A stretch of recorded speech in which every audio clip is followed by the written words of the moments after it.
And we're live. Please don't say fuck or bugger. King Martin here.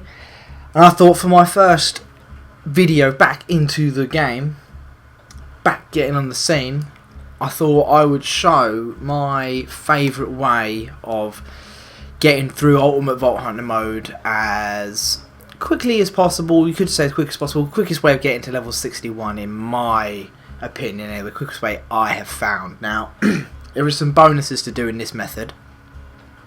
One of which being all of your side missions will be available for once you're 61, so you can do all of the missions to be able to get all of the flavor text items that you need, as opposed to doing like I did on my first character, where you do side missions here and there, and then you get bosses, and then stuff drops, and then you eventually make it to 61, and then you realise you have to reset the whole of Ultimate Vault Hunter mode and do it all again because you missed stuff, or it's lower level, or etc, etc. This way you can get to 61 and have basically everything available to you.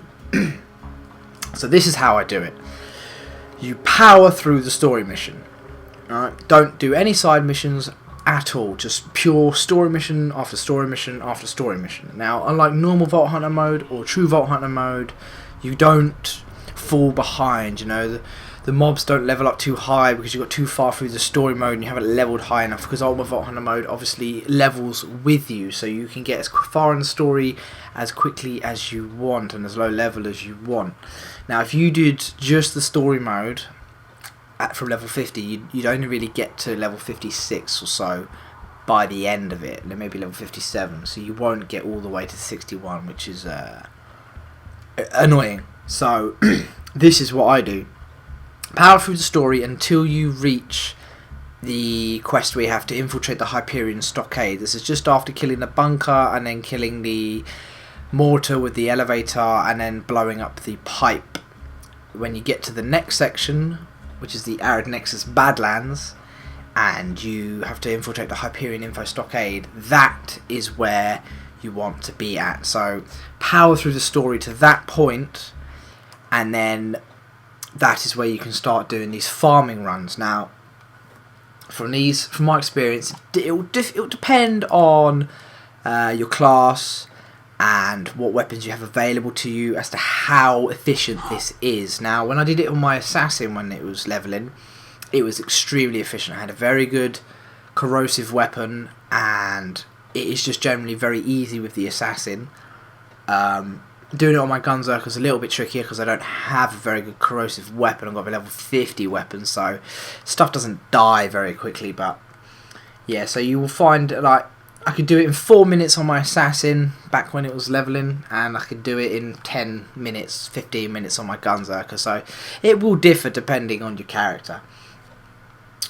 But there's a couple of prerequisites you are going to need in order for this to be as efficient as possible. You are going to need a good corrosive weapon. You're going to need a big shield of any level, as long as it's decent enough. Ideally level 50 plus. And that's basically it. Probably a good fire weapon as well. So you're going to want a good fire, a good corrosive, and a bee shield. That's basically all you need for this. Now, you come up here, you zone into the Badlands, and then you want to immediately go forwards. Now, you always get the skags up on the right here. You'll occasionally get a rabid skag, but anything other than a rabid skag, ignore. If there's no rabid skag there, don't bother even engaging them. Just run past and don't bother getting any attention, because only the rabid skag's worth it. Because the rabid skag's 5,000 experience straight off the bat, so that's the only thing that's really worth it. Other than that, this next area, now this is why it's so much more efficient for assassins. Now, for an assassin, you can just steam past this and not have to worry. What you want to do is, for the assassins, you kill something, and then you've got your speed increase. Oh, don't die like I did, like an absolute noob. And then you've got your speed increase, and you can just power through. Now, other classes, for instance, like your Gunzerker, your Commando, etc, etc, you're going to have the problem of having to kill everything in there. So it will take you longer to do a run. However, you will obviously be getting more experience from that run. Now, once you get to About this point they'll stop following you and you'll spawn Saturn now. This is the main bulk of the experience. Saturn will spawn and you want to kill him obviously as fast as you possibly can. This is why the B shield is very useful.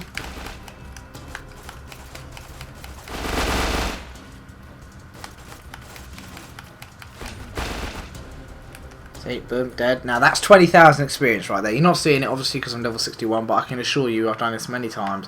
It's 20,000 experience. It might be just under, it might be 18,000, it might be 19,000, but it's about 20,000 experience. So, you know, you can see we're about a minute in and we're already up to 20,000 experience. Right, you want to then go up the elevator, just run across so you've got that save point activated, just because if the worst does happen and you die in this next bit, you don't want to have to spawn right at the beginning again and go all the way back. It is nice to be able to spawn just the other side of the bridge. So you then head down the bridge, and now we get a couple of obstacles in our way which we can't really avoid. Have to just take rid of them, but they're very, very, very quick to deal with. We have gun loader, exploder, RPG loader. Ooh, they got a lot of health. RPG loader.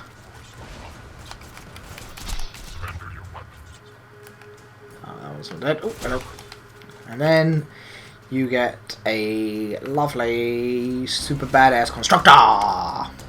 Wait for his eye shield to disappear. Just get rid of that.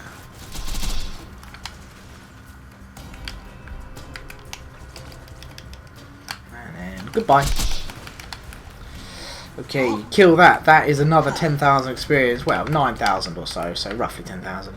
So you jump down here, you kill everything that's in your way.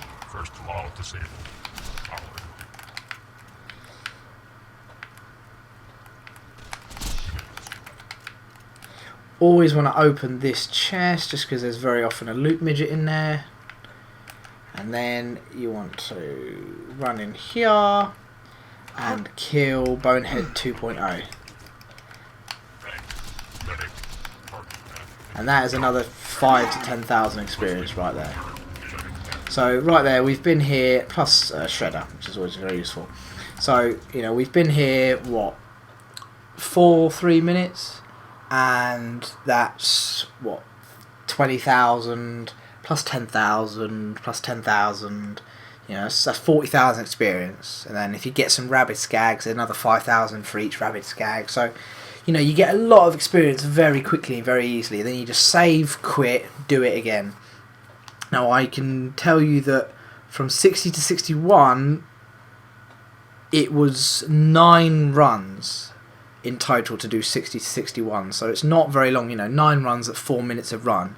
That's 36 minutes, you know. 36 minutes for level 60 to 61 is pretty quick. So this is the quickest way I found for leveling. I hope it works for some of you out there. I just thought this would be a nice welcome back to YouTube video for everybody for me to do. I don't think I'll be doing much on Borderlands 2 because I don't play it a huge amount anymore. I am all prepped and ready to go for Saints Row 4. Yeah, boy! So make sure you check back for that. I'll be doing full coverage of that when it goes out. And until then, any comments or questions or whatever, let me know. I'm always happy to help. Comment, like and subscribe as always, and I will see you guys in the next video.